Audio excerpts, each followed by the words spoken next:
ഈ വീട്ടിൽ വഴക്കുണ്ടാവരുതെന്ന് എനിക്ക് നിർബന്ധമുണ്ട്. ഞാൻ എന്ത് ചെയ്തു എന്നാ നീ പറയുന്നത്?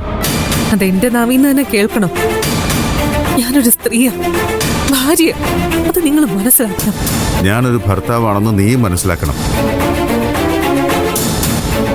നമ്മൾ തമ്മിൽ ഈയിടെയായിട്ടാണല്ലോ പ്രശ്നങ്ങൾ തുടങ്ങിയത്. ആരാ അതിന് കാരണം? ഞാനാണോ? അല്ലേ? ഞാനിപ്പോഴും പഴയ ആള് തന്നെ.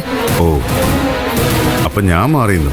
സ്വയം ചിന്തിച്ചു നോക്ക്, അപ്പൊ മനസ്സിലാവും തെറ്റ് എന്താണെന്ന്. എന്തെങ്കിലും തെറ്റ് ചെയ്യുന്നതായിട്ട് ഞാൻ കരുതുന്നില്ലെങ്കിലോ? എല്ലാരും അങ്ങനെ തന്നെയല്ലേ വിചാരിക്കാറ്. അല്ലെങ്കിലും സ്വന്തം തെറ്റുകളും ആർക്കും മനസ്സിലാവില്ലല്ലോ. എന്നോട് വെറുതെ വഴക്കിന് വരണ്ട. ആരാ വഴക്കുണ്ടാക്കിയത്? നീയല്ലേ എന്റെ ഫോൺ എടുത്ത് നോക്കിയത്? ഇത്ര ചീപ്പാണോ നീ? നിന്നെക്കുറിച്ച് ഞാൻ ഇങ്ങനെയൊന്നും അല്ല കരുതിയത്.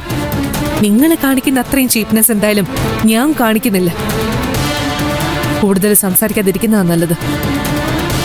വെറുതെ പ്രശ്നം വഷളാവും. എനിക്കതിന് തീരെ താല്പര്യമില്ല.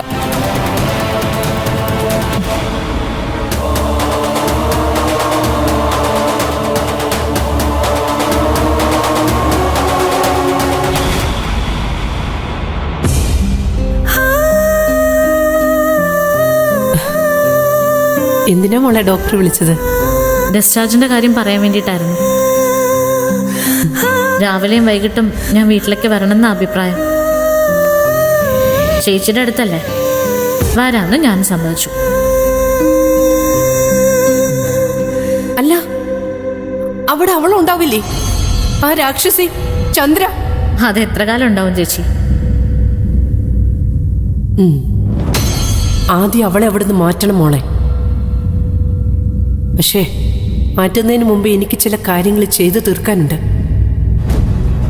സ്വർണത്തിന്റെ കാര്യമായിരിക്കും അല്ലേ ചേച്ചി? അതെ, അത് അവളെ എടുത്തെന്നുള്ളത് ഉറപ്പല്ലേ? അത് മുഴുവനായിട്ട് തിരിച്ചു പിടിക്കണ്ടേ? അല്ലെങ്കിൽ നമ്മൾ മണ്ടന്മാരായി പോവില്ലേ? എല്ലാം വിറ്റ് കാണും, എന്നിട്ട് കാശാക്കിയിട്ടുണ്ടാവും. എന്ന് വെച്ച് വിട്ടുകളയാൻ പറ്റുമോ മോളെ? എത്ര ലക്ഷം രൂപയുടെ മുതലാ? അവൾക്ക് എങ്ങനെ ഇങ്ങനെയൊക്കെ പെരുമാറാൻ പറ്റി? എനിക്ക് വിശ്വസിക്കാനേ പറ്റുന്നില്ല അവൾ ഇങ്ങനെയുള്ള ഒരാളായിരുന്നു എന്ന്. എന്തോ ഭാഗ്യത്തിനാ എനിക്ക് ജീവനോടെ തിരിച്ചു വരാൻ പറ്റിയത്. കൊന്നു കളഞ്ഞിരുന്നെങ്കിൽ എന്ത് ചെയ്തേനെ? ദൈവാനുഗ്രഹം കൊണ്ടൊന്നും സംഭവിച്ചില്ലല്ലോ ചേച്ചി. ആ മോളെ പാർവതി, അവര് തിരിച്ചു വന്നില്ലല്ലോ. ഇല്ല, അവരും ഇവരുടെയൊക്കെ തന്നെ കസ്റ്റഡിയിലായിരിക്കും മോളെ. വളരെ ശ്രദ്ധിച്ചു വേണം ഓരോ ചുവടും വെക്കാൻ. ഇല്ലെങ്കിൽ തീയിൽ ചവിട്ടി അനുഭവമായിരിക്കും ഉള്ളും. കൊള്ളാതെ നോക്കാൻ ചേച്ചി. അവരങ്ങനെ അങ്ങോട്ട് കയറി മിടുക്കന്മാരാവണ്ട.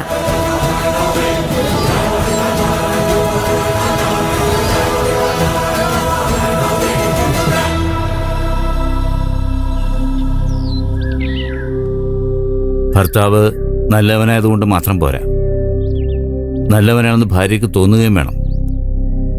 ശരിയല്ലേ? അതെ. നിരഞ്ജൻ നല്ലവനാണെന്ന് അക്ഷര ഇപ്പൊ വിശ്വസിക്കുന്നുണ്ടോ?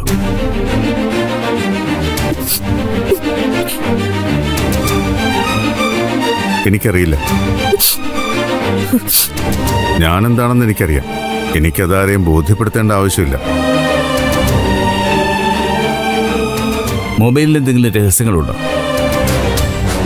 ഇല്ല. പിന്നെന്താ, ഇവളത് നോക്കിയാൽ? എന്നെ സംശയിക്കുന്നു, അതാണ് പ്രശ്നം. എനിക്കത് ഇഷ്ടമല്ല. അപ്പോ അവൾക്ക് ഇഷ്ടമില്ലാത്ത കാര്യങ്ങൾ നിരഞ്ജനം ചെയ്യരുത്. മോനെ, പരസ്പരം വഴക്കിടാതെ പോ. അതിനെന്തെങ്കിലും വിട്ടുവീഴ്ച ചെയ്യണമെങ്കിൽ അത് ചെയ്യും. വെറുതെ ഇങ്ങനെ തർക്കിച്ചിട്ട് എന്താ പ്രയോജനം? ഞാനാണോ പ്രശ്നങ്ങൾ ഉണ്ടാക്കുന്നത്? എല്ലാരും കൂടി എന്നെയല്ലേ കുറ്റപ്പെടുത്തുന്നത്? സഹിക്കുന്നതിനൊരു അതിരുണ്ട്.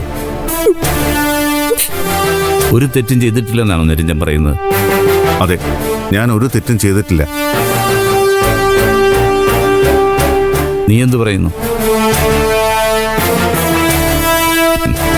തെറ്റൊന്നും ചെയ്തിട്ടില്ല എന്നാണ് നിരഞ്ജൻ പറയുന്നത്. നീ അത് വിശ്വസിക്കുന്നുണ്ടോ?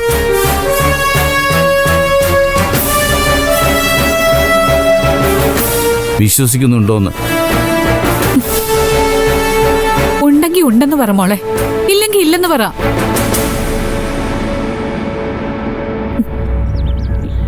ഞാൻ വിശ്വസിക്കുന്നുണ്ട്.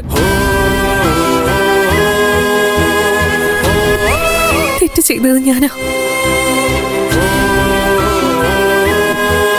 ഞാൻ ഇദ്ദേഹത്തിന്റെ ഫോൺ എടുത്ത് നോക്കാൻ പാടില്ലായിരുന്നു. ഞാൻ ചെയ്തതിൽ എന്തെങ്കിലും മനോവിഷമം നിങ്ങൾക്ക് തോന്നിയിട്ടുണ്ടെങ്കിൽ ഞാനതിൽ ക്ഷമ ചോദിക്കുന്നു. അതിൻ്റെ ഒന്നും ആവശ്യമില്ല. എന്നെ സ്വസ്ഥമായിട്ടിരിക്കാൻ അനുവദിച്ചാൽ മതി.